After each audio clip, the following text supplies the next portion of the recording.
We've noticed that there's been a lot of chatter about a recent amendment in the Police Act, and it is attracted the attention of the opposition spokesperson on crime, who began by suggesting that the Barbados Labour Party administration was enacting something which put citizens under particular pressure. This is the clause which says that an individual who, when called upon to assist the police, doesn't do so, they're guilty of a criminal offence.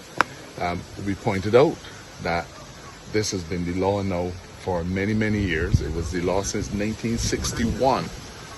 In 1975, the Democratic Labour Party increased the fine from $120 that it was in 1961 to $500 in 1975. 50 years later, all that we've done has been to amend the clause to refer to the police service, because we've changed the name from police force, and we've yet again increased the fines. Now, the Democratic Labour Party has moved from a position suggesting that the clause in itself was offensive to now challenging the issue of the quantum. Our interpretation, and I think by now every lawyer would know, everybody would know, that our law says if in any act a penalty or a fine is stipulated, it is any amount or any time up to that. So when you see a fine of $10,000, it means $10,000 is the ceiling. Very often, as you cover court cases, you know that the offence says X thousand dollars, but the judge may say, I'm not fining you at all.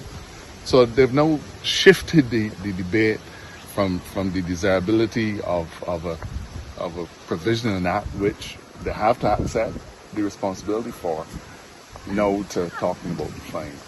The very fact, and we've listened to a lot of the commentary, we've listened to how people have spoken, and people have said, I don't want to get involved. I'm not getting involved in anything. And in a way, this underscores the importance of the intersection of communication legislation and the witness protection legislation, because the overriding sentiment of the Barbadian today is, I do not want to get involved.